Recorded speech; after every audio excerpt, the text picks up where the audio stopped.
Boa tarde. Nosso trabalho é Répteis da Mata Atlântica doados ao Museu de Biologia Professor Melo Leitão, IMA, o que nos revela mais de meio século de contribuição pública. Realizado por André Barreto Lima, Franciele Pugnal, Paula Castro, Natália Lopes. A participação de cidadãos em pesquisas científicas, em especial ciência cidadã, pode colaborar com a educação de uma sociedade e melhorar a relação das pessoas com o ambiente em que elas vivem. No Brasil, tal participação ainda é pouco difundida nos estudos, principalmente sobre a herpetofauna local. Também há lacuna de informações básicas de inventário de espécies, como no caso do Espírito Santo. Isso tudo impossibilita o real conhecimento das populações, como status de conservação e a aplicação de medidas de monitoramento e manejo de conservação de espécies. O objetivo geral do estudo foi de avaliar a contribuição pública na doação de répteis do Estado do Espírito Santo à coleção zoológica do Museu de Biologia Professor Melo Leitão, do IMA. Como objetivos específicos, avaliar a diversidade, ocorrência, status de conservação e o endemismo dos répteis doados, bem como o número de colaboradores, colaborações por ano e as cidades dos registros. Verificamos espécimes depositados na coleção zoológica do IMA, que tiveram a participação de populares nas coletas e doações de 1969 a 2022, com base na planilha de dados do Species Link disponível na web. As espécies foram identificadas e conferidas por especialistas. Realizamos estatística descritiva, com base no número de espécies, espécimes, espécies por grupos, colaboradores, colaborações por ano e as cidades registradas. Verificamos o status de conservação com base em listas de espécies ameaçadas e verificamos também as espécies endêmicas da Mata Atlântica. A participação pública colaborou com cerca de 12% dos répteis da coleção. Foram 502 espécimes doados por 315 colaboradores de 33 cidades do estado. Foram identificadas 69 espécies, sendo 25 delas endêmicas da Mata Atlântica. Sobre o status de conservação, 8 espécies sofrem algum grau de ameaça no estado. São 4 vulneráveis: Chelonia midas, Hidromedusa maximiliani, Cleria plumbea e Dactyloa punctata. 2 criticamente em risco, Erythromalcheles imbricata e Lachesis multa, e 2 em risco, Ameivola nativa e Caimã latirostris. Por grupos de répteis, foram 41 espécies de serpentes, 18 de lagartos, 6 de quelônios, 3 de anfisbênias e 1 de jacaré. As serpentes foi o grupo mais frequente na amostra, principalmente Bótropos de araraca, seguida de Oxyrhopus petolarius. As maiores contribuições de coletas doadas à coleção por ano foram no início e final da década de 1990, em meados dos anos 2000, seguida de fortes quedas a partir das décadas de 2010 e 2020. As 69 espécies identificadas de répteis representam quase 53% da diversidade total conhecida para o estado. As serpentes foram mais coletadas. De fato, nos trópicos, as serpentes são mais diversificadas do que os lagartos. Embora não podemos explicar os motivos das maiores contribuições ocorridas nas décadas de 1990 e nos anos 2000, percebemos que houve uma maior interação da população com a coleção. Por outro lado, as menores contribuições ocorridas, sobretudo no período de 2020 e 2022, provavelmente pode ser explicado pela pandemia do coronavírus e a mudança das atividades da coleção sobre o recebimento das doações. Como conclusões, a participação popular em 53 anos de contribuições ao museu revelou dados básicos importantes, como a diversidade, ocorrência, status de conservação e endemismo das espécies. Vale ressaltar a considerável diversidade verificada, além do alto grau de endemismo. Quase 12% das espécies de répteis encontram-se em algum grau de ameaça. E, por fim, projetos de ciência cidadã e instituições de pesquisas devem ser mais estimulados e reconhecidos por sua relevância na contribuição de dados às coleções científicas. Agradecemos aos cidadãos colaboradores pelas doações à coleção, aos colegas herpetólogos e colaboradores do projeto Eu Conheço os Répteis Daqui, que auxiliaram nas identificações das espécies, e ao Programa de Capacitação Institucional pelo suporte e ao CNPq pela bolsa cedida. Muito obrigado. Bom, muito bem. Alguma pergunta para o André? Eu tenho uma pergunta. Faça. Boa tarde, meu nome é Felipe Aleixo, sou da UPE. André, né, que apresentou esse trabalho. Isso, André. Veja, eu tenho uma dúvida sobre o conceito em si de ciência cidadã aplicada a esse trabalho. Veja, não é uma crítica, tá? É uma dúvida mesmo. Porque, na verdade, eu acredito que... Bom, isso é realmente a minha opinião, tá? Desculpem se... se o cidadão ele não teria que estar consciente no momento que ele esteja coletando dados para ser considerado uma pesquisa de ciência cidadã, desculpem. Entendem minha angústia? Porque na verdade, como você fazer um trabalho levantando dados do Instagram ou dos naturalistas, por exemplo, na verdade, o participante não sabe se vai estar participando de uma pesquisa ou não, entendeu? No momento que levou aquele exemplar para a coleção. Tá? Então, essa é a minha dúvida realmente filosófica, digamos assim, do conceito de ciência cidadã. Obrigado pela atenção. Olá, gente. Obrigado aí, Felipe Xará, pela pergunta. É pertinente, sim. Enfim, é por isso que a gente tomou cuidado de qual pública, né? E ao longo do texto, participação pública. De fato, não foi contribuições conscientes que eles estariam participando de um projeto de ciência cidadã. Na verdade, foi um levantamento histórico da participação pública nas doações de répteis para a coleção aqui do IMA, né, no Instituto Nacional da Mata Atlântica, no Espírito Santo. E isso foi feito para a gente sondar o potencial para a gente desenvolver projeto de ciência cidadã em cima disso. Eu desenvolvo um trabalho aqui, um projeto Eu Conheço os Répteis Daqui, né, e com base nessa pesquisa, nesse levantamento, a gente viu o real potencial para introduzir projetos de ciência cidadã, nesse caso com répteis, com a comunidade local, né? Então, por isso que a gente deixou claro que seria a participação pública, né? E não aquele conceito filosófico que você estava, que eles estão participando de um projeto, que eles estão conscientes, ou que eles estão em algum processo de etapa. Mas, basicamente, foi a etapa de coleta, né? Foi a etapa inicial de coleta. Algumas pessoas até têm essa consciência, né? De estar levando um animal, né, para doar, contra um animal morto, para uma coleção, porque sabe que aqui a gente desenvolve projetos de pesquisa. Mas é basicamente isso. Eu não sei se eu respondi só a pergunta, e foi muito pertinente, sim, claro. Felipe respondeu, beleza, ali, acho que respondeu. Mais alguém? Valeu. Acho que dá tempo para mais uma aí. Por favor. E só fazendo uma complementação, se me permite, Natália, a gente, a partir daí, Felipe, a gente abriu novas oportunidades no projeto, porque também a gente passou a verificar dados, além da coleção, dados do iNaturalist, né? E futuramente a gente vai desenvolver esse projeto nas escolas locais. Então, foi uma porta de entrada, né, para a gente ver o potencial que a gente poderia trabalhar com o público-alvo aqui da região serrana do Espírito Santo, e não só remotamente, como a gente já está fazendo coleta de dados pelo projeto, está no iNaturalist. Sim, existem algumas pessoas que têm consciência que estão participando desse trabalho no iNaturalist, sim. Acredito que outras não, né? Mas à medida que a gente vai divulgando nos canais de comunicação e nas mídias sociais, mais a gente consegue engajar mais colaboradores conscientes que estão participando daquele projeto de pesquisa, entendeu?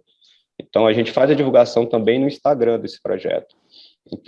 De fato, a gente usa várias ferramentas para integrar o máximo possível os nossos colaboradores no projeto, né?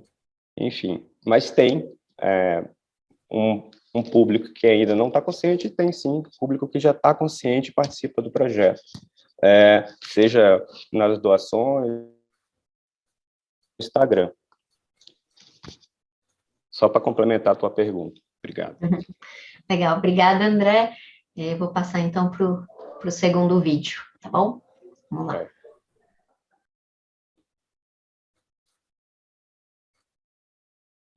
Olá, meu nome é Sheina Koffler, eu sou pós-doc no Instituto de Estudos Avançados da USP e vou contar para vocês nesse relato de experiência um pouco sobre o nosso projeto Cidadão ASF. Eu vou fazer isso baseada nos 10 princípios da ciência cidadã, que é feito pela EXA, Associação Europeia de Ciência Cidadã, E essa publicação traz algumas diretrizes e boas práticas para a criação e avaliação de projetos de ciência cidadã. Então, aqui a proposta foi avaliar o nosso projeto em relação a esses 10 princípios. Contando para vocês um pouco do nosso protocolo, a nossa proposta é monitorar atividade de voo de abelhas sem ferrão, como nesse vídeo aqui. Então, o cientista cidadão fornece uma série de dados sobre a localização do ninho, filma um vídeo da atividade de voo das abelhas e depois contabiliza. E esses dados são submetidos na nossa plataforma online. Então, avaliando o nosso projeto em relação aos princípios, eu vou fazer um recorte aqui. A avaliação completa está no nosso resumo expandido. E começando pelo princípio 1, que é de envolver ativamente os cidadãos e gerar novos conhecimentos. Então, aqui a gente tem um exemplo do envolvimento do cientista cidadão, que é na coleta e análise dos dados. Essas fotos são deles. E na nossa plataforma a gente já tem mais de 3.500 registros e 8.000 contagens de atividade de voo. Então, cada vídeo é avaliado mais de uma vez. E são dados em larga escala que não seriam produzidos de outra forma, além da ciência cidadã. Em relação ao princípio 3, a participação traz benefícios tanto para quem cria o projeto como para quem participa. Aqui a gente tem alguns exemplos de benefícios levantados por relatos de cientistas cidadãos. Então, a gente tem benefícios como acesso aos dados, bem-estar ao participar desse projeto, empoderamento por ter uma ferramenta para avaliar suas colmeias e também contato com a ciência cidadã. Muitos deles tiveram seu primeiro contato através do nosso projeto. E com isso, ter mais acesso e mais conhecimento sobre o procedimento científico. O princípio 5 é sobre o feedback do projeto aos participantes. A gente faz isso através de encontros online, publicação nas redes sociais. Essa foto aqui é do nosso último encontro, que foi bastante proveitoso. E apesar desse esforço grande que a gente faz para manter essa atividade, a gente viu que ainda assim muitos cientistas cidadãos sentem falta de uma comunicação mais frequente e a gente vem tentando melhorar essa questão. O princípio 6 é sobre o cuidado com a qualidade dos dados e os vieses. Então, para fazer isso, a gente investe no treinamento dos cientistas cidadãos em relação ao nosso protocolo de pesquisa. Então, para isso, a gente tem aulas, a gente tem a publicação de um livro também. E avaliando os nossos dados, a gente viu que eles são confiáveis. A gente tem um estudo sobre confiabilidade que mostrou que esses dados são semelhantes a dados produzidos por cientistas profissionais. E apesar disso, ainda assim, existe uma dificuldade em relação à filmagem e contagem das abelhas em atividade, então é algo ainda para melhorar em relação a esse quesito. O princípio 9 é sobre a avaliação dos impactos. A gente faz isso de duas formas, que é uma avaliação geral do projeto, em que a gente abre para relatos e sugestões, que foi daí que a gente tirou esses relatos que a gente mostrou para vocês, e também uma avaliação de aprendizagem. Para saber mais sobre esse projeto, eu convido vocês a assistirem a apresentação do Celso Barbieri no workshop, que é sobre a motivação dos cientistas cidadãos do nosso projeto. Então, fazendo essa avaliação, utilizando os princípios como base para avaliação, a gente consegue ter próximos passos, direcionar os próximos passos de uma forma bastante objetiva e sistematizada. Em relação ao princípio 2, a gente então pretende fazer a análise dos dados e responder à questão científica, isso junto com os cientistas cidadãos do projeto. Em relação ao princípio 5, que é sobre o feedback, a gente vai aumentar então a comunicação com os participantes. Sobre o princípio 6, a gente vai investir no treinamento em relação à filmagem e contagem das abelhas para aumentar a qualidade dos dados ainda mais. E em relação ao princípio 7, que é sobre acesso aos dados, a gente vai disponibilizar a base de dados completa. Atualmente, a gente fornece apenas o dado do próprio cientista cidadão, para ele mesmo, e agora a gente pretende fornecer toda a nossa base. Por fim, a gente vai seguir o princípio 8, que é de reconhecimento aos cientistas cidadãos. Muitos projetos não fazem isso, e aqui a gente deixa o nosso imenso agradecimento a todos que participam e constroem o projeto junto com a gente. E, por fim, claro, agradecer a essa equipe, já que esse projeto é feito a muitas mãos. Então, aqui estão os nossos coautores. Agradeço também as agências de fomento e deixo os meus contatos, caso vocês tenham alguma dúvida ou queiram debater algum assunto relacionado. Muito obrigada.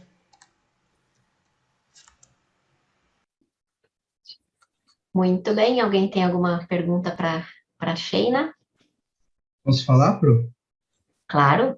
Queria dizer que eu gostei bastante. Eu acho que avaliações como essa trazem mais qualidade para os projetos, né? E dá uma identidade também, porque tanto se discute como que a ciência cidadã é algo amplo, né? Tem muitas definições, mas tem coisas em comum. E acho que é isso que a gente tem que buscar nos projetos para trazer essa identidade, né? Aquilo que é comum, aquilo que a gente compartilha, né? Achei bem interessante. É uma outra forma de ver um projeto de ciência cidadã, né? E é isso que a gente tem que buscar quanto pesquisador. Será que o meu projeto está atendendo esses princípios, requisitos, coisas que são muito fundamentais e muito básicas, né? Que às vezes a gente, por N situações, acaba não tomando a devida atenção, né?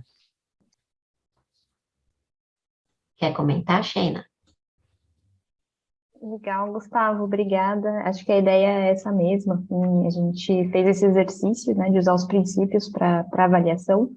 E por mais que a gente gosta muito do nosso projeto, se esforça, né, mas quando a gente para pegar cada princípio e avaliar se a gente realmente segue, a gente vê que às vezes faltam coisas, né? Então é bom para a gente ter essa autoavaliação, né, e continuar melhorando o projeto, né? Como o nosso projeto ainda não acabou, a ideia é ir incorporando essas novas mudanças e melhorando. Vai ter novos cientistas cidadãos também, então a ideia é sempre ir alterando. E se vocês gostarem, a gente fica bem feliz assim, de ver que vocês pensam que pode ser uma ferramenta interessante, né? A gente fez isso também avaliando outros trabalhos e a gente gostou dessa ideia, por isso que a gente fez isso para o nosso também. Obrigada. Imagina. Dá tempo para mais uma perguntinha. Temos 2 minutos. Alguém mais quer perguntar?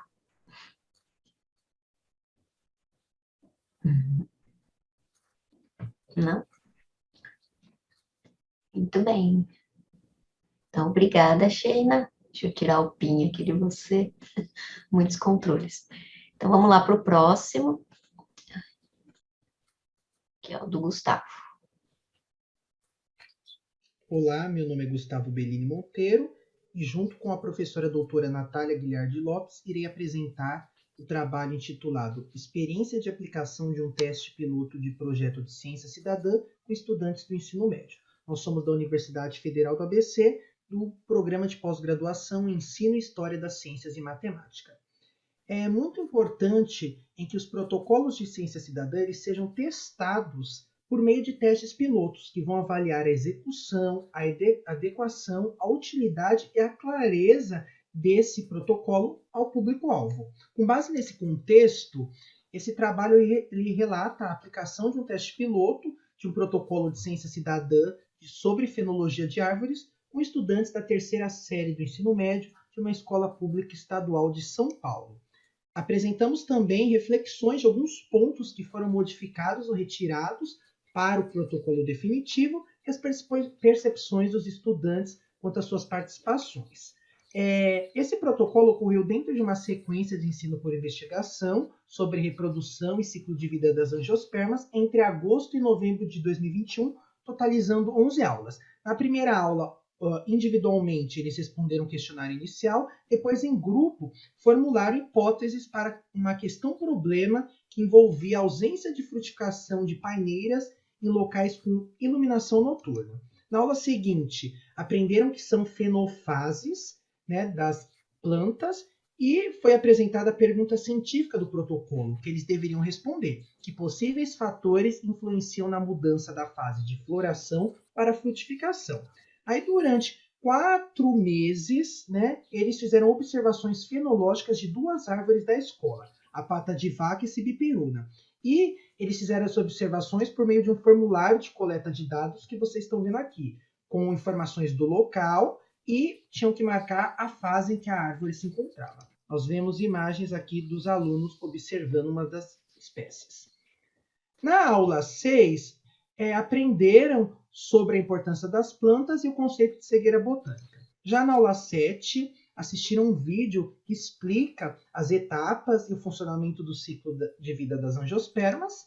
Na aula 9, eles analisaram todos os dados coletados das observações fenológicas e o fator que responderia a pergunta científica seriam os animais, né? O que teria influenciado na mudança que eles observaram na pata de vaca, né? Que teve as flores virando frutos. Na aula 10, eles confeccionaram um cartaz com o ciclo de vida da pata de vaca, aqui com termos e com imagens que eles mesmos tiraram. E na aula 11, foi retomada a questão problema, né, e a apresentação da resposta para a pergunta científica, que seria a polinização, esse fator que faz as plantas mudarem da floração para a frutificação. As hipóteses também deles foram retomadas. Individualmente, cada aluno fez um texto com palavras-chave sobre o que aprendeu e, por fim, foi aplicado o questionário final. E aí, o teste piloto ele foi realizado ao todo com 35 estudantes que participaram de todas as etapas. 29 marcaram ter gostado muito das observações fenológicas, a principal etapa, e 19 concordaram que aprenderam sobre as fenofases do ciclo de vida, que era um dos objetivos. E aí algumas alterações foram consideradas a partir desses resultados para o protocolo definitivo. Reduzimos os questionários, deixando eles com perguntas mais diretas e comparáveis. A questão problema ela foi reformulada, passando a fornecer mais dados para evitar tantas hipóteses. A aula 6 foi excluída da sequência. Um treinamento que é fundamental para os participantes, ele foi incluído, né, para melhorar a questão das imagens tiradas, o uso de binóculo, para padronizar os formulários. O próprio formulário de coleta de dados também foi alterado, deixando mais informações sobre as fenofases e transições, melhorando a questão dos animais que estão visitando e mais questões referentes ao ambiente. O protocolo foi incluído na plataforma NecData, né, já que um dos princípios dos projetos de ciência cidadã é os dados serem públicos, e a ordem das últimas aulas foi reformulada, permitindo com que eles aprenderam na teoria, eles pudessem entender a importância dos polinizadores no ciclo de vida. Aqui está a referência. Muito obrigado a todos os participantes. Aqui está o meu contato para quem quiser. Muito bem. Se alguém tiver alguma pergunta para o Gustavo.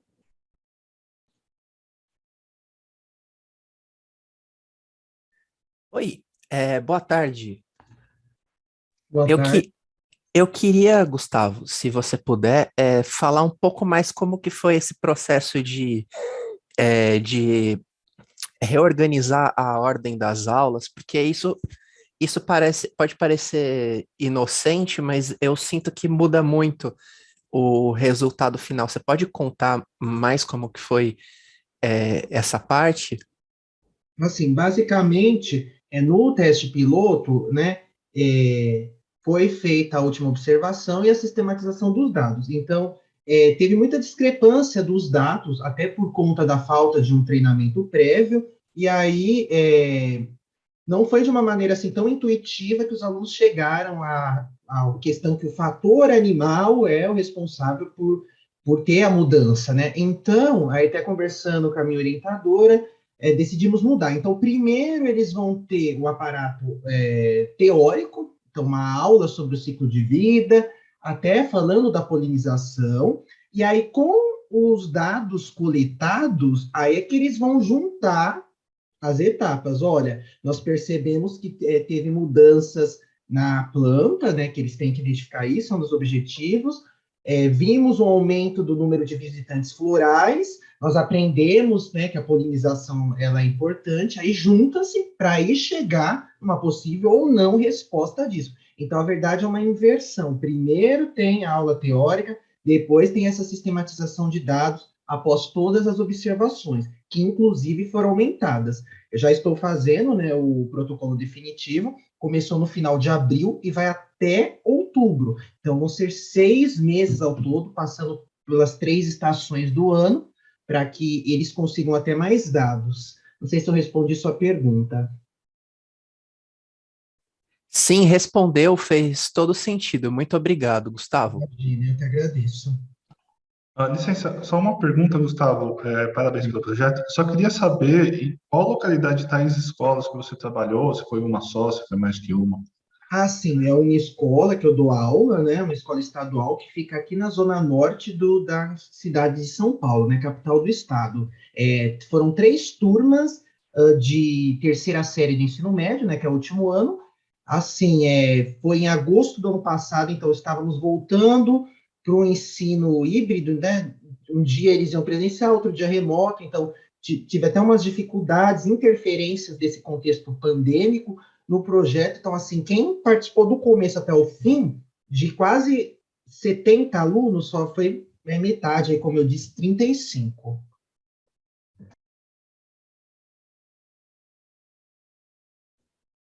Muito bom.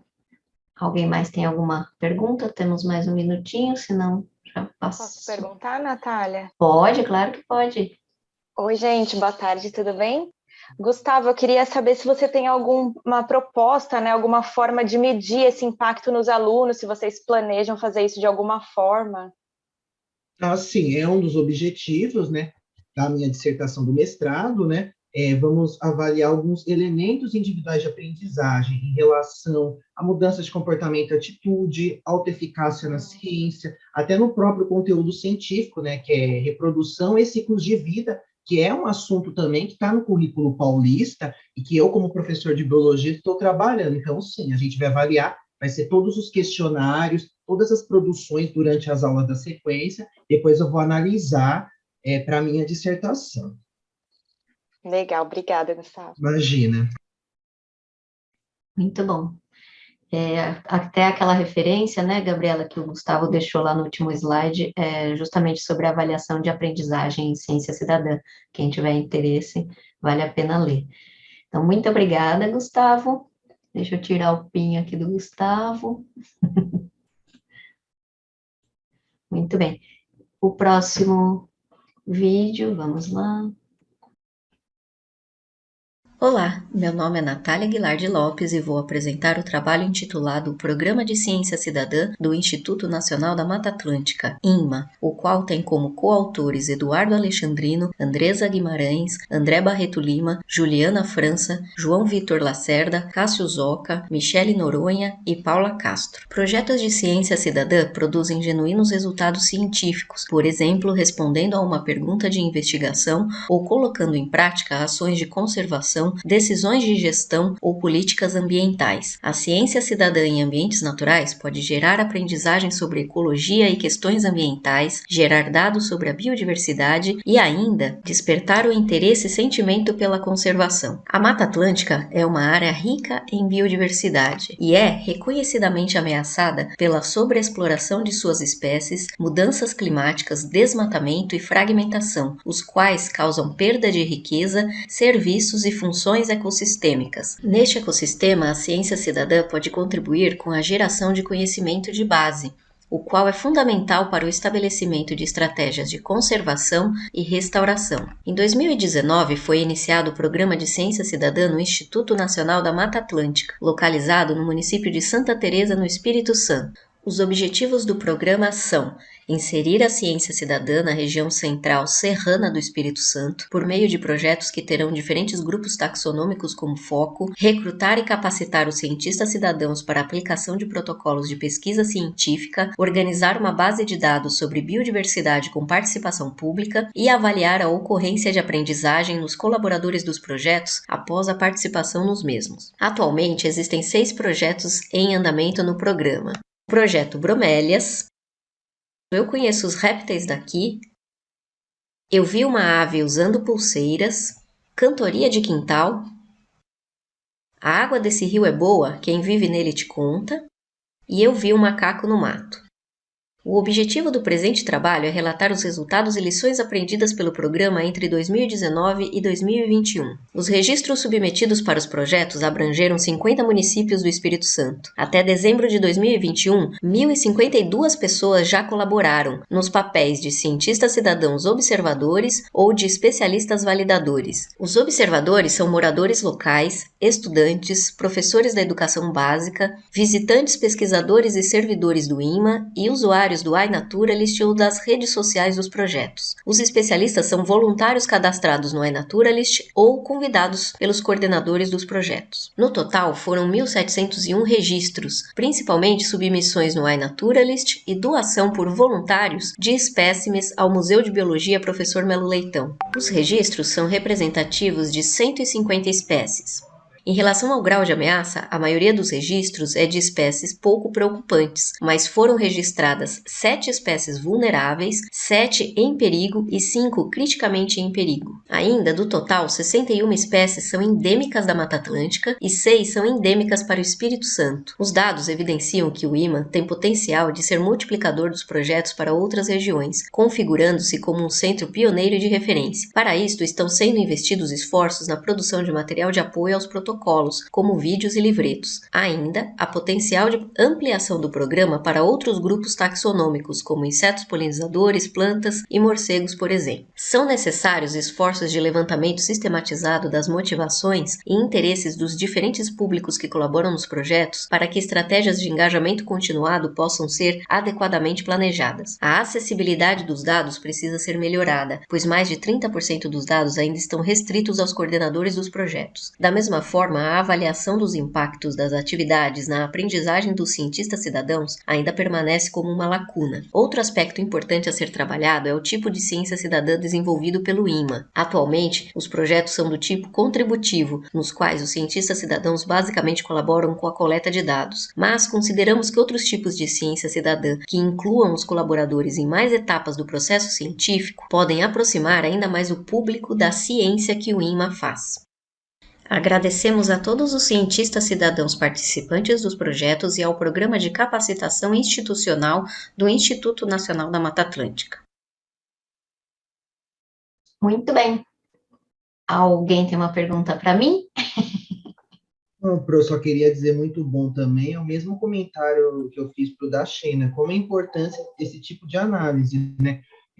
O IMA, né, um instituto que tem uma grande importância ali, e como que podem melhorar e trazer novos projetos, né? Como eu achei interessante pensar em que os cientistas cidadãos podem trabalhar em outros níveis, e a gente sabe, é mais difícil, porém, é um desafio que a gente tem de romper só, de ser um nível colaborativo e passar para outros, né? Essa análise que foi feita aí no penúltimo slide, ela foi muito interessante, né? Aquilo, a gente sempre está indo atrás de novas possibilidades, né? Melhorando os projetos.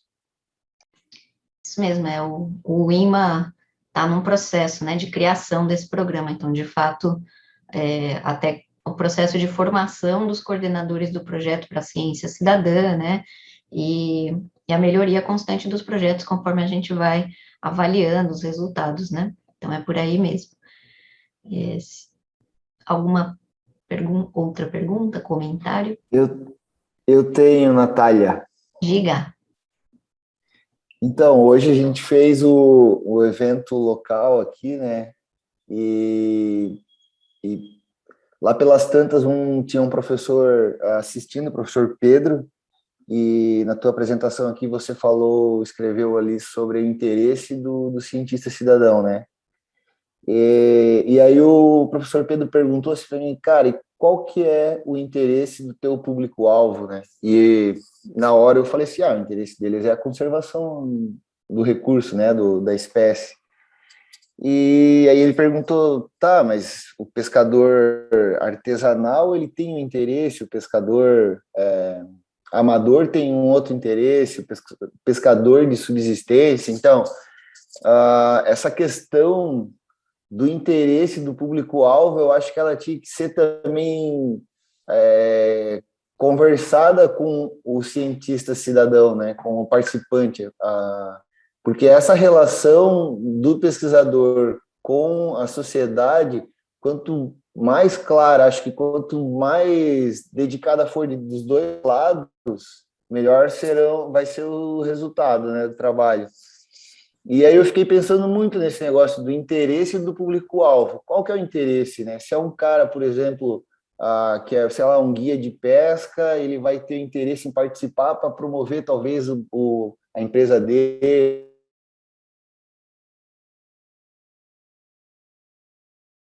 divagando bastante sobre isso, né? O interesse do público-alvo em participar, qual que é o interesse? Uhum. Então, perfeito, Jonatas. Acho que essa é uma preocupação que, na verdade, muitas vezes não é uma preocupação dos coordenadores, porque a gente parte do pressuposto que as pessoas terão os mesmos interesses ou as mesmas motivações que a gente, que está propondo o projeto, e realmente isso nem sempre é verdade, Exato. né? Então, para o IMA, o que a gente está fazendo, a gente elaborou questionários para o levantamento, né? Não só no IMA, mas também o projeto lá das abelhas, né? Vocês estão vendo que eu estou colaborando em um monte de projeto, mas em cada um a gente tem ideias diferentes, né? Mas lá especificamente para o IMA, a gente está criando questionários em que a gente pergunta sobre esses interesses e motivações, porque a gente vê na literatura de ciência cidadã, existe um livro só sobre motivação e interesse em ciência cidadã e o quanto isso é importante para o engajamento continuado, né? Então, se você quer que as pessoas continuem bastante tempo no seu projeto, é importante que vocês, né, vocês como coordenadores, entendam por que elas estão ali e qual que é o interesse delas em participar, porque se elas veem que o interesse delas não está sendo atendido, elas tendem a sair do projeto, né, se desengajarem do projeto. Então, legal, Jonatas, que você está percebendo isso, e se você quiser alguma literatura a esse respeito, a gente pode trocar a figurinha depois, tá?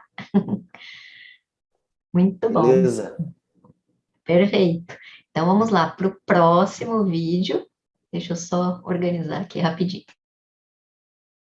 Olá, meu nome é Gabriela, sou aluna de doutorado da Faculdade de Odontologia da USP e hoje eu vou apresentar um relato de experiência em que nosso grupo fez a prospecção de custos para alcance de uma amostra representativa de dentistas brasileiros, considerando a estratégia de ciência cidadã. Estudos de preferência em saúde visam entender a perspectiva de uma população-alvo em relação a alguma intervenção ou tecnologia em saúde. Esses dados de preferência são muito importantes e eles podem ser decisivos para a tomada de decisão entre alternativas para alocação de recursos. Normalmente, esses dados são coletados por meio de questionários de escolha, entrevistas e outras metodologias aplicadas a um participante humano. Então, tradicionalmente, isso é realizado por um pesquisador. De forma alternativa, se propõe utilizar cidadãos para coletar esses dados de preferência, e assim tentando alcançar uma amostra mais representativa. Nosso grupo, então, está conduzindo um estudo de preferência e nessa fase foi possível estimar os recursos que seriam necessários e valorá-los e dessa forma comparar os custos de ambas estratégias. Para a estratégia de ciência cidadã, nós pretendemos convidar pelo menos um representante de cada estado brasileiro a vir ao nosso centro de pesquisa e passar por uma capacitação, principalmente em questões éticas, pensando em preservar a autonomia da pessoa que vai ser entrevistada e vai ter seus dados coletados. E depois dessa capacitação, esses pesquisadores cidadãos voltariam aos seus centros e aplicariam nos dentistas da sua região, tendo um efeito multiplicador. A forma tradicional é baseada em um pesquisador que iria em cada região brasileira coletar esses dados, tentando obter a mesma representatividade que a outra estratégia. Para entender, então, qual seria essa amostra representativa de dentistas brasileiros, nós usamos os dados do Conselho Federal de Odontologia, que mostra para a gente a quantidade de dentista em cada estado, e dessa forma foi possível calcular a proporção de dentista em cada região. Assim, nós estimamos 168 participantes para serem coletados os dados de preferência e uma meta individual para cada região do Brasil foi estimada baseada nessa proporção de dentistas. Então, para cada estratégia, nós definimos os recursos que seriam considerados e realizamos a valoração desses recursos. Para a estratégia de ciência cidadã, então, considerando aquela estimativa de dados que eu acabei de falar, consideramos uma capacitação de 8 horas com um coordenador e um pesquisador, um aluno de pós-graduação, que teve a valoração como a hora desse profissional, o valor da hora desse profissional. Também foi considerado o deslocamento, então o aéreo de ida e volta desses cidadãos voluntários para a capacitação. Essa estratégia teve o valor total de R$ 4.245, considerando esses recursos que eu mencionei. A estratégia tradicional não seria necessário fazer essa capacitação, já que o pesquisador é formado e toda a vida profissional dele foi preparado para a coleta desse dado, mas foi considerada a passagem de ida e volta para 5 regiões do Brasil, pensando em alcançar a amostra com a mesma representatividade da estratégia de ciência cidadã, e além disso também estimamos diárias que seriam necessárias para alcançar aquelas metas individuais de cada região. O total dessa estratégia foi de R$ 19.749. Então, como a gente viu, em relação aos recursos que foram considerados estritamente para essa etapa de coleta de dados de preferência, a estratégia tradicional foi mais cara do que a estratégia de ciência cidadã, sendo o recurso humano da estratégia tradicional o mais encarecedor. O valor por participante incluído teve uma diferença de R$ 91,64 entre as estratégias.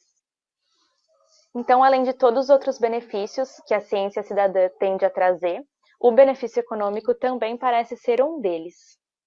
Além disso, a economia gerada por essa estratégia pode também ser revertida para os cidadãos voluntários e para as comunidades envolvidas nas pesquisas. Ainda pretendemos avaliar os benefícios em relação aos custos de ambas estratégias e confirmar essa tendência encontrada, o que vai ser realizado nas próximas fases do nosso estudo. Muito obrigada. Muito bem. Alguém tem... Deixa eu colocar a Gabriela aqui na tela. Alguém tem alguma dúvida para Gabriela? Eu tenho uma, já que Ótimo. ninguém... Vamos lá. Por curiosidade, Gabriela, boa tarde. Tudo bom, gente? Eu queria saber qual foi o maior desafio, assim, para você implantar esse projeto, o que você encontrou de maior dificuldade e qual seria a dica aí para quem quer fazer algo similar na tua área? Obrigado. Obrigada pela pergunta. Eu não estou vendo só o nome de quem foi. Aqui, André. André. Né? Obrigada, André, pela pergunta. Olha, tem sido difícil aprender, porque é uma coisa tão diferente do que eu tenho visto ali, né, nos workshops e no que a gente tem visto de natureza, das ciências biológicas. Então, acho que trazer para a nossa área é um obstáculo que eu estou sofrendo, mas eu estou aprendendo, né? Estou aprendendo muito com a rede. Eu acho que essa parte de voluntários, né, a gente não poder trabalhar só com os alunos do ensino médio, por exemplo, com pré-iniciações científicas, mas talvez tentar engajar a população, outros dentistas que não são pesquisadores, né, esse eu acho que tem sido o maior desafio. Mas a gente está trabalhando e em breve vamos discutir os resultados. Tá bom, obrigado. Eu sempre falo para a Natália, né, para a gente também que é da área ambiental, também tem os nossos desafios, né? E cada etapa que o projeto vai crescendo, ou uma nova ferramenta a gente vai utilizar, né, é um novo desafio que se abre também, né? Então, é interessante a gente estar sempre trocando essas informações e ideias, porque aprende muito com um projeto do outro, mesmo com áreas diferentes. Obrigado. Sim, estou aprendendo muito com vocês. Obrigada. Alguém mais tem algum comentário ou dúvida? Eu achei fantástico nessa união da odontologia com a ciência cidadã, uma perspectiva bem diferente mesmo da que eu conheço, né, por ser da biologia, e acho que essa questão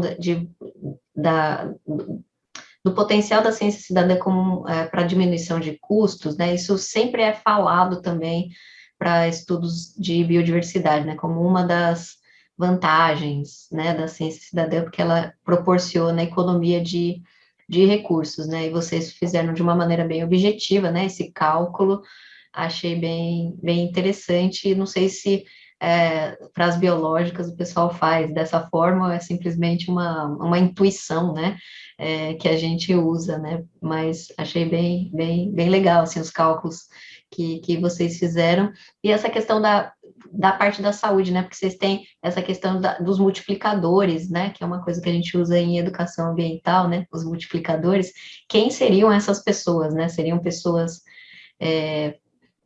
estagiários de odontologia, estudantes, como é que vocês pensam esse público-alvo, né, para que vocês pensaram aí para serem os multiplicadores.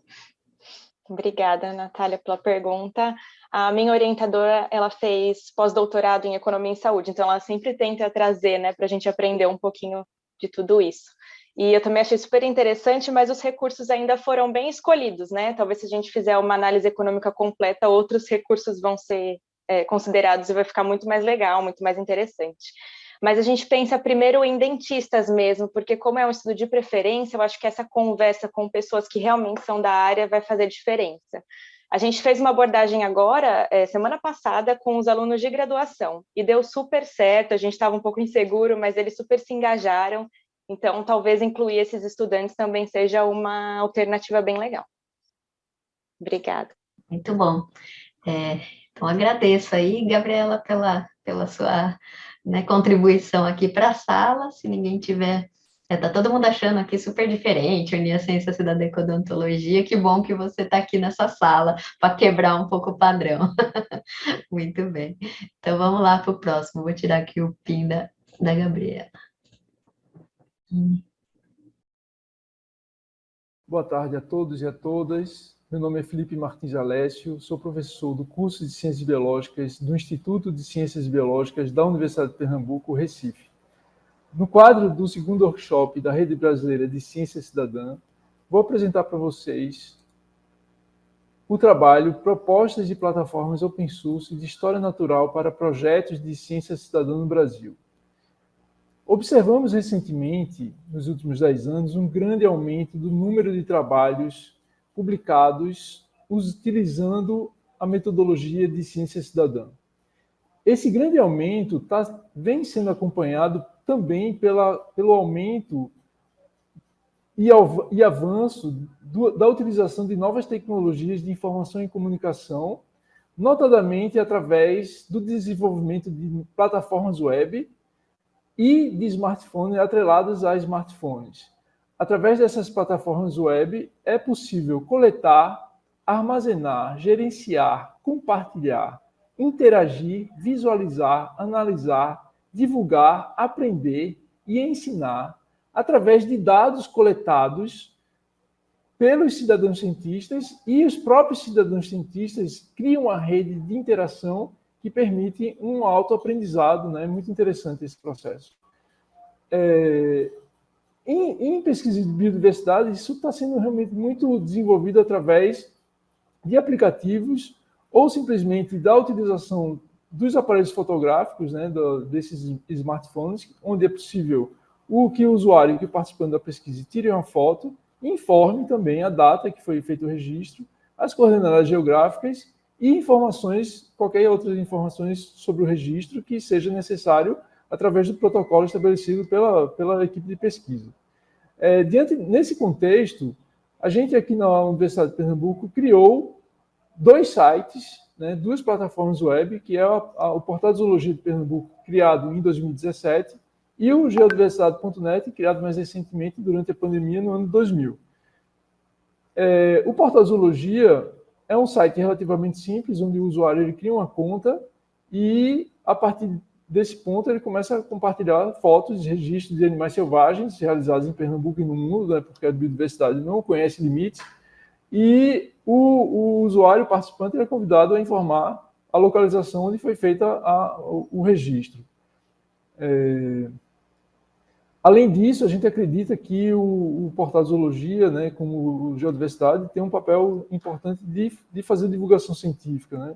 E aí, para aumentar essa interatividade com o usuário e também aproximar eles de pesquisas, né, e da teoria da evolução, mais especificamente, a gente criou uma árvore filogenética interativa, onde o usuário ele é capaz de identificar nessa árvore interativa o grupo taxonômico do seu registro, né? O Portal de Geodiversidade, vocês podem observar que utiliza o mesmo esqueleto do Portal de Zoologia de Pernambuco, e nesse site, diferente, né, o tema é a geologia, e os participantes são convidados a fotografar e a compartilhar fotos de afloramentos rochosos, mais especificamente, mas qualquer outro tema geológico, como agora recentemente em Recife, é bem interessante, né, ver os deslizamentos de barreiras. Então isso pode ser um tema interessante de compartilhamento de fotos, né? Esses dois sites utilizam um sistema de publicação web SPIP, criado na França, né, por um grupo de franceses. E os dois sites que eu mostrei para vocês, tanto o Portal de Zoologia de Pernambuco quanto o geodiversidade.net, utilizam o esqueleto Geodiversité, criado pelo Bruno Bergot, que nada mais é, na verdade, esqueleto que permite a criação de galerias virtuais de mídias georreferenciadas. Então, esse esqueleto está disponível no GitHub do próprio Bruno Bergot, então é livre e literalmente open source, né? Quem quiser contribuir no avanço desse esqueleto é convidado a fazer isso. A gente acredita que o portal geodiversidade.net e o portal Zoologia de Pernambuco, eles são exemplos de plataformas web que permitem a democratização do processo de criação de soluções tecnológicas de informação e de comunicação para projetos de ciência cidadã no Brasil. Então, participem dos projetos e estou disponível para tirar dúvidas e conversar com vocês sobre esses dois projetos. Muito obrigado pela atenção. Muito bem, deixa eu colocar aqui o Felipe na tela. Alguém tem alguma dúvida, questão, comentário para o Felipe? Oi, posso falar? Fala, André. Ei, Felipe, parabéns aí por esses dois trabalhos aqui nesses portais. E, assim, eu também fiquei curioso em saber, assim, que se nos dois projetos eles também estão conscientes que eles estão participando, né, de um projeto de ciência cidadã com tais objetivos, e se vocês sabem quais são as motivações também que levaram eles a participarem do projeto, né? Assim, se você puder falar um pouco do perfil do público que está colaborando com vocês. Isso aí, obrigado. Então, obrigado pela pergunta, André. Felipe, não sei como te chamo, na verdade. Esses dois projetos, na verdade, estão ainda em teste, na verdade, né? Assim, porque poucas pessoas contribuem ainda no projeto, né? Na verdade, eu sou o maior contribuidor por enquanto. Ele está funcionando ainda como um portal de divulgação científica, né? Assim, ele ainda não tem um projeto de ciência cidadã atrelado aos portais. Então eu coorganizei um evento local aqui em Recife, né? Hoje dentro do contexto do workshop, né? E provavelmente a gente vai transformar esse protocolo num projeto de ciência cidadã complexo, né? Realmente porque tirar foto de microartrópodes é um negócio meio complicado, né? Então, assim, mas a gente vai inventar um protocolo para isso acontecer, né? Mas, por enquanto, é um teste, funciona, na verdade, como são portais de divulgação científica, né? Então, a gente apresentou o Portal de Zoologia em 2019 no Campus Serra Pilheira, e aí, por enquanto, é divulgação científica, por enquanto, a gente está nessa fase ainda, né? Mas a ideia é expandir, transformar isso realmente numa ferramenta de ciência cidadã. Beleza, obrigado.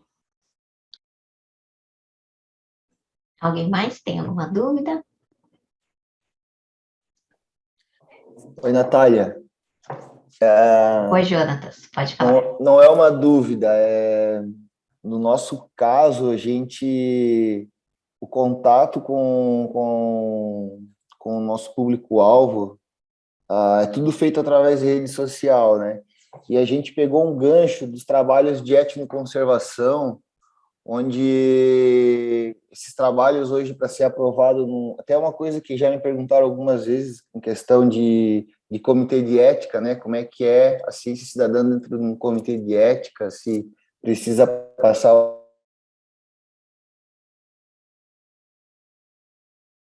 A gente recebe um registro, a primeira coisa que a gente faz é mandar um termo, né, de consentimento e livre esclarecimento, né? O que a gente vai fazer com aquele dado, enfim, né? E perguntando se a pessoa aceita ou não esse termo, né?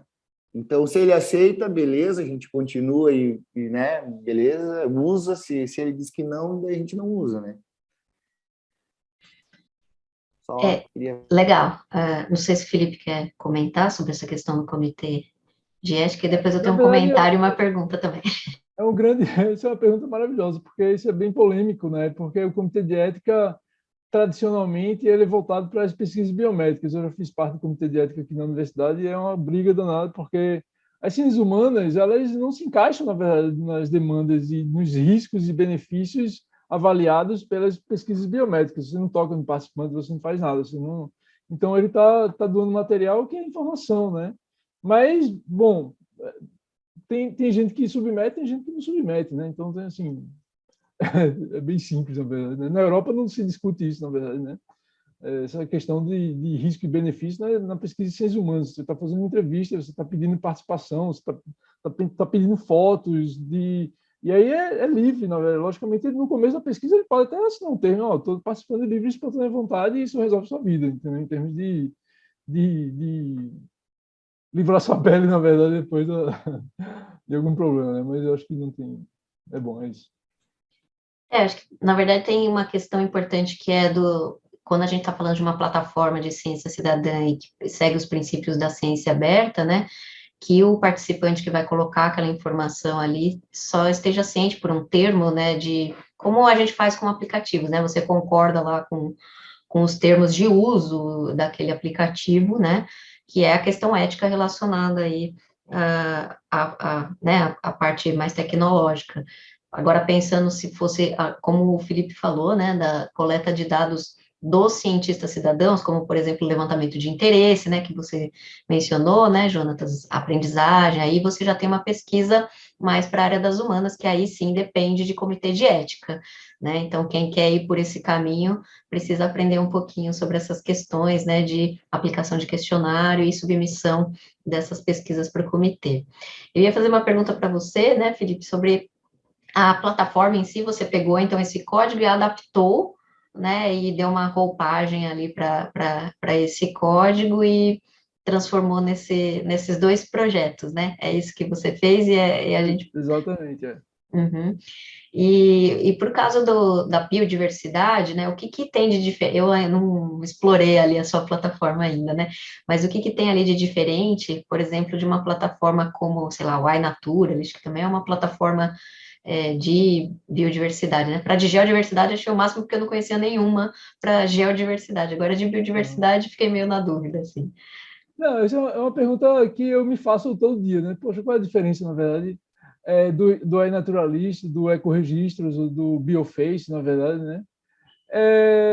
Bom, a gente tem trabalhado que a gente tem trabalhado em textos, na verdade. Então, eu tenho a parte de... Tem gente que compartilha sua foto e está tranquilo, ótimo, né?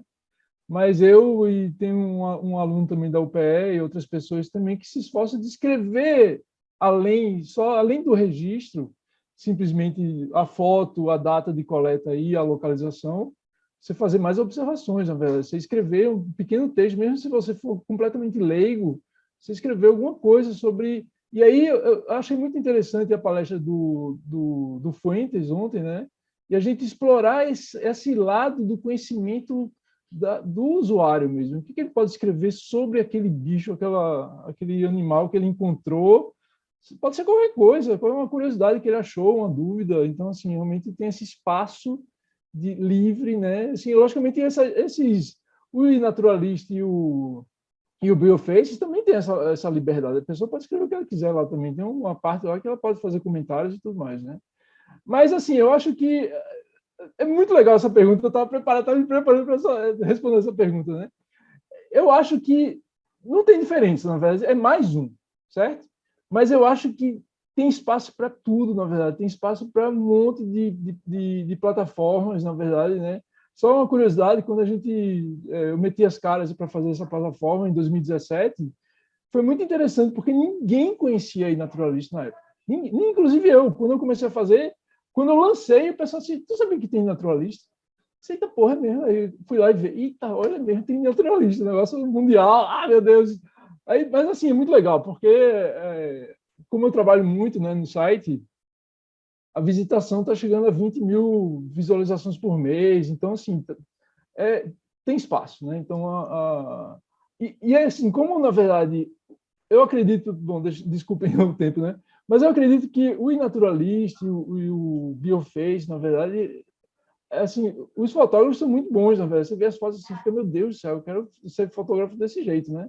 E aí está distante ainda, essas plataformas estão muito distantes do público em geral, certo? Assim, das escolas do interior de Pernambuco. Eles não conhecem nada, não conhecem o Portal de Zoologia, não conhecem o Naturalista, então tem espaço para crescer, todas essas plataformas têm espaço para crescer e serem utilizadas como ferramentas, né, de comunicação, de divulgação, de compartilhamento de projetos de ciência cidadã, então realmente é bem interessante, mas não tem diferença, é mais uma, na verdade, né? Mas... Não, eu concordo, mas eu achei bem interessante que você atrelou, né, por exemplo, com a árvore filogenética interativa, né? Eu acho que quando você tem a capacidade da programação, você tem a liberdade de personalizar a plataforma, de repente, para algumas coisas que são específicas de alguns contextos, né? E que a gente não pode fazer com a Naturalist, por exemplo, né? Então, acho que também tem esse lado. O que eu realmente queria frisar, na verdade, no Portal de Zoologia, tanto no Geodiversidade, no esqueleto, é que a pessoa não precisa saber nada de programação. Absolutamente. Eu não sei absolutamente nada de programação. Eu sou completamente leigo. Se você me dizer, olha, Felipe, comece um site do zero com HTML, eu não vou saber fazer. Mas o que é importante dessa plataforma é que qualquer pessoa que tenha um mínimo de conhecimento da utilização do SPIP, ela é capaz de fazer, ou de repetir, de replicar. Então, é por isso que é democrático, né? Então, assim, a gente não precisa... Não é massa e naturalista, mas a gente não precisa depender do naturalista. A gente pode criar o nosso próprio site de compartilhamento de foto, que eu acho que isso é bom também, né? Em termos de... Bom. Legal, muito, muito bem. Agradeço, Felipe. Eu vou ter que correr um pouco, porque a gente, logo, eu vou ter que ir para outra sala também. Muito obrigada. Deixa eu tirar o PIN aqui do Felipe. E vamos lá para o próximo. Em redução de riscos de desastres socioambientais. E a gente fez uma testagem de um aplicativo móvel para o projeto Dados à Prova d'Água. Esse projeto Dados à Prova d'Água, ele visa possibilitar aos estudantes e cidadãos que vivem em áreas propensas a inundações que eles participem da sua própria proteção e promover a produção e compartilhamento de dados, criando arranjos de governança para a prevenção de riscos de desastres e de resiliência às mudanças climáticas. Então, nós trabalhamos com o conceito de ciência cidadã, envolvendo a criação de redes observacionais de pluviômetros de garrafa PET nas imediações da sala de aula das escolas, no monitoramento de chuvas e a partir de um app, de um aplicativo, e a inserção curricular desses conhecimentos para trabalhar junto com os professores. A formação que aconteceu, nós fizemos uma formação para construir essa metodologia de ciência cidadã e ganhar escala no Brasil, para conseguir trabalhar com todos esses municípios e as escolas em situação de risco, e aconteceu de setembro a dezembro de 2021, e nós fizemos com 3 atividades para testar essa metodologia e ganhar escala. A primeira é a elaboração da metodologia pedagógica para a construção dessas redes observacionais. Em segundo lugar, também a testagem em campo para adequação do aplicativo e a pesquisa, uma pesquisa que a gente fez, qualitativa e quantitativa, com grupos participantes ativos, né, e grupos de controle para investigar possíveis mudanças, né. A nossa ação aconteceu no Brasil, né, mas nas 5 regiões, nos estados do Acre, na Amazônia, do Mato Grosso, no centro-oeste, em Pernambuco, e em São Paulo e em Santa Catarina, com 21 polinizadores, sendo professores e agentes da Defesa Civis, que faziam esse trabalho com as suas comunidades. A formação de redes observacionais tinha essa lógica, né? Em primeiro lugar, mapear as inundações com as enxurradas e escorregamentos de encosta e, por outro lado, monitorar chuvas para medir o quanto está chovendo e compartilhar num aplicativo, né? Aqui a gente pode ver umas imagens legais de produção dos pluviômetros e o aplicativo móvel, que tem uma ideia de trabalhar com a população, com as pessoas, a partir das bases, produzindo dados que interagem e circulam com os sistemas nacionais de monitoramento. Aqui uma foto do aplicativo de celular. E, para terminar, eu queria deixar assim o nosso grande objetivo é trabalhar com essa ciência cidadã que é focada na cultura de prevenção de riscos de desastres e mudanças climáticas, e isso é igual a uma combinação muito poderosa por poder desafiar as bases tradicionais de produção, propriedade e centralização do conhecimento, para esse aplicativo conseguir ganhar escala no território nacional. E aqui estão os diversos parceiros, né, que a FGV, o CEMADEM, a Universidade de Glasgow, e em cooperação com diversos outros organismos internacionais e nacionais. Muito bem. Alguém tem alguma questão para... Olá, Raquel. Alguma questão? Natália. A Débora está aí também. Oi, Débora. Alguma questão, então, para a Débora e para a Raquel juntas, né? Eu gostei bastante da questão do aplicativo, e a gente tem visto nos últimos tempos, né, tantas tragédias, né, são um problema crônico, né, de questão de falta de planejamento urbano, né, e as chuvas. Vocês acham que esses aplicativos seriam até mais eficientes do que algumas coisas que já são instaladas, às vezes pela prefeitura, sirenes, né? Ou talvez, se isso tiver uma parceria com a Defesa Civil, eu não sei se é o caso, mas vocês acham que tem um potencial melhor do que algumas ações que já tem, mas que, no meu ver, não tem adiantado muito, né? Um pouco.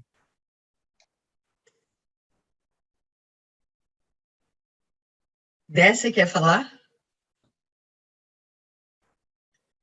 Olá, Raquel, pode comentar. A Raquel é coordenadora do programa do CEMADEM Educação, trabalho junto com ela. Fica à vontade, aí qualquer coisa eu complemento. Não, a gente combinou que eu fazia o videozinho e você respondia. Olha lá. Fiquem à vontade para responder, gente. Bom, a pergunta é ótima. Então, são diversas coisas, né? É tudo junto, né? Porque para uma questão de salvar vidas. Mas esse app, ele tem, esse projeto nosso, ele tem uma situação de que a gente sabe que todos esses instrumentos, né, que o próprio CEMADEM usa para poder produzir os alertas, né, eles são falhos, eles não pegam todo o território, eles não pegam, eles às vezes estão em manutenção, às vezes eles nem estão funcionando. Sei lá, um passarinho faz um ninho no pluviômetro automático, né? O radar meteorológico não pega todo o território. Então, a contribuição cidadã para aumentar a quantidade de dados é fundamental, né? Então, nada exclui nada aí, é tudo junto, né? E esse aplicativo, esse projeto nosso, ele é mais de educação, né? E que o ideal seria que chegasse em todo mundo, né? Então, nós trabalhamos junto com professores e defesas civis, interagindo, né? E nas escolas, inclusive. Mas nessa concepção, nesse conceito de educação, dialógica e aberta, né, dados abertos e tal, em que se pode compartilhar essas experiências. Então, e não para por aí, não é só uma coisa comportamental de ficar colocando dados no aplicativo.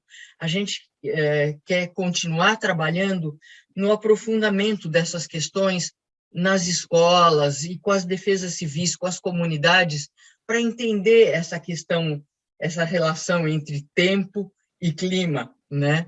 E poder, inclusive, empoderar as pessoas para exigirem das prefeituras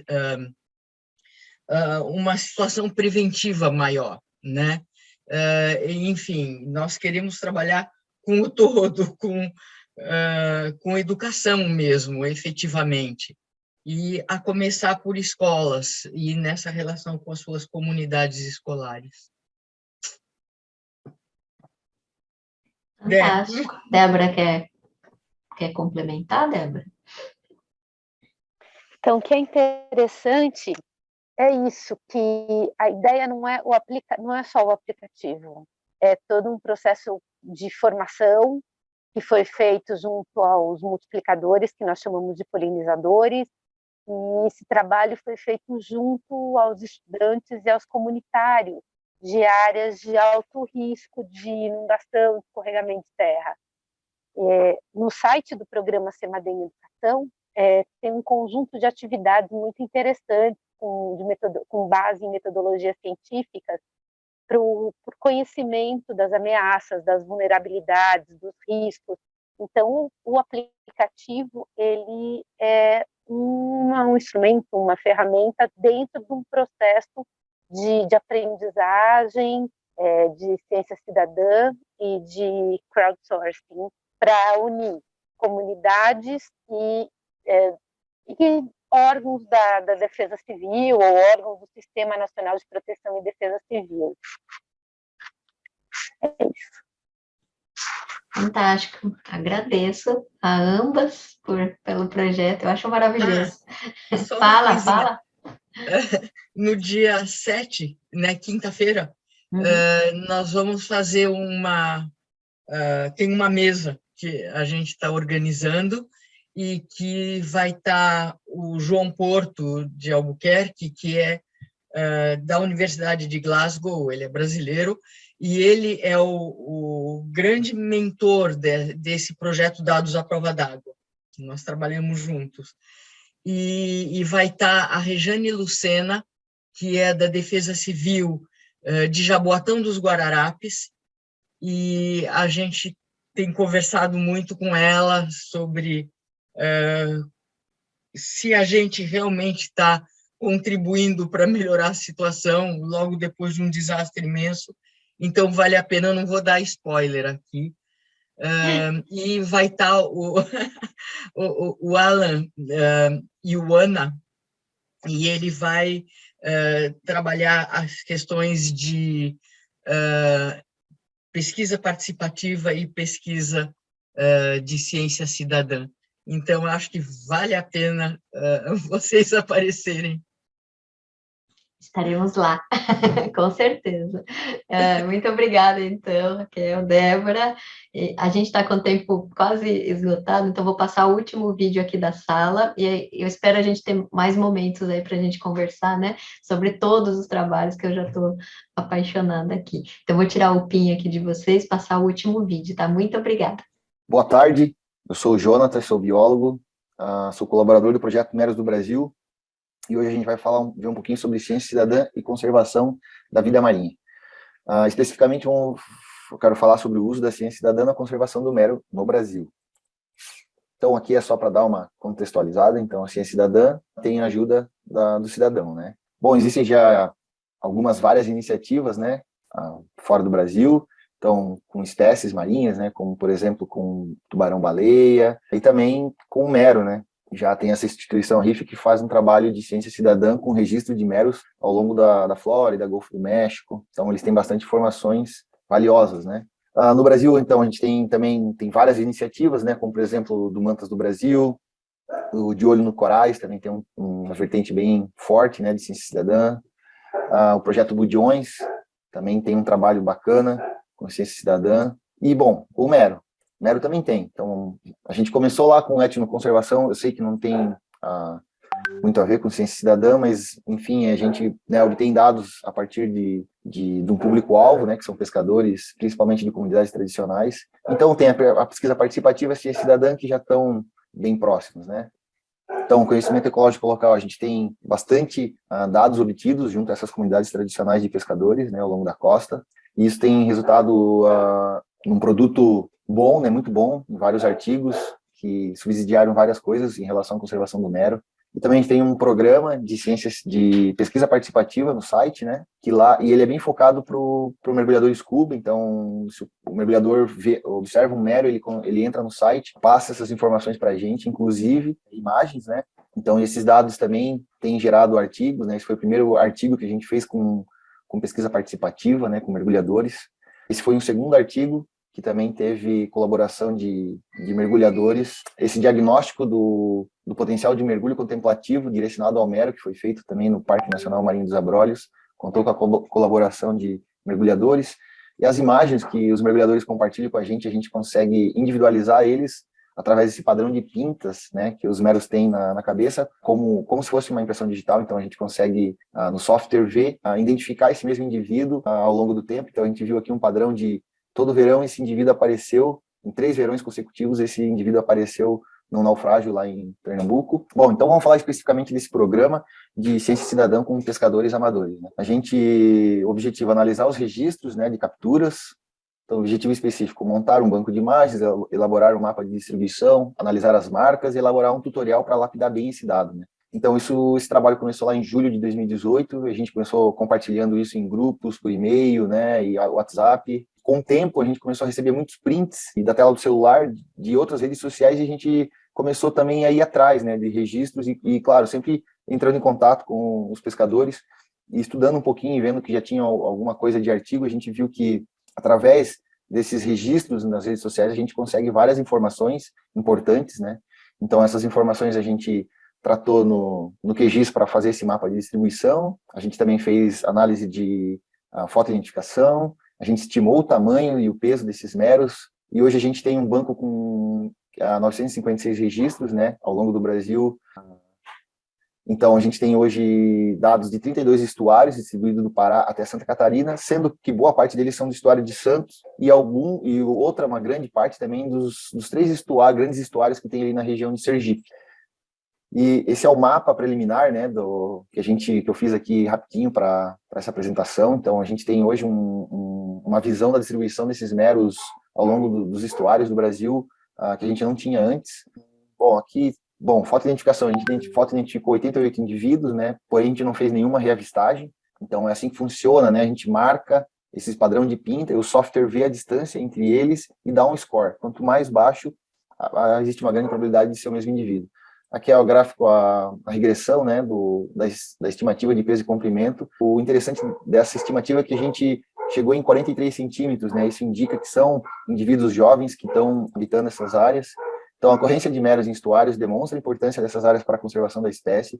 Esses resultados podem auxiliar as atuais e futuras estratégias para a conservação da espécie em ambientes costeiros e de ambientes costeiros do Brasil, como os manguezais, né? Então, essa relação com pescadores, pesquisador-pescador, ela é uma ferramenta eficiente para a coleta de dados, mapeamento e gestão de ameaças às espécies e a esses ecossistemas, né? Como o mero e os manguezais. Bom, desse trabalho a gente já publicou uma notinha na newsletter do grupo de especialistas em garoupas e budiões. Bom, obrigado. Quero agradecer à Rede Brasileira de Ciência Cidadã por promover esse evento, ao Instituto Meros e ao Projeto Meros do Brasil pelo suporte, e também ao time, né, que ajuda tudo isso a acontecer. Obrigado. Muito bem, temos tempo aí para uma perguntinha rápida para o Jonathan. Eu queria tirar uma dúvida, pode ser? Fiquei com uma curiosidade, Jonathan. Parabéns pelo trabalho. E você mostrou os artigos publicados, né? Eu queria saber se teve algum retorno, assim, para os pescadores que participaram, se eles viram esses resultados e se isso causou algum ânimo a mais, assim, neles a participarem. Obrigada. De nada. é legal essa pergunta, né? Na verdade, essa pergunta do retorno, né, do feedback para as pessoas, para as comunidades que participam, sempre tem essa pergunta e ela é super importante, né? A gente dá essa devolutiva para quem participa. Dentro do projeto Meros do Brasil, eu estou dentro do grupo da pesquisa, né? E a gente não faz isso assim, seguindo uma metodologia ou sistematicamente, né? Porém, o pessoal da educação ambiental que está todo dia em escolas, em colônias de pesca, em associação de moradores, etc. e tal, eles comentam os resultados que a gente tem, né? Então existe um retorno, assim, né? Uma apresentação disso de uma forma mais fácil deles assimilarem, e só que feito pelo pessoal da educação ambiental, né? Como é feito, eu não sei direito, mas eu sei que existe.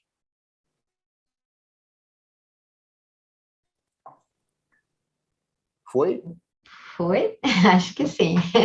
Jonatas, muito obrigada. Depois eu vou querer conversar mais com você sobre o Projeto Meros. Adorei e fiquei com algumas dúvidas, mas não vai dar tempo da gente conversar aqui na sala, porque o nosso tempo acabou de se encerrar e eu vou ter que ir para outra sala para ajudar lá o pessoal. Gente, muito obrigada pelas apresentações de hoje. Os trabalhos foram excelentes. Espero que a gente possa ter outros momentos aí para conversar, né, sobre os trabalhos de todo mundo. Agradeço, então vou me despedindo por aqui.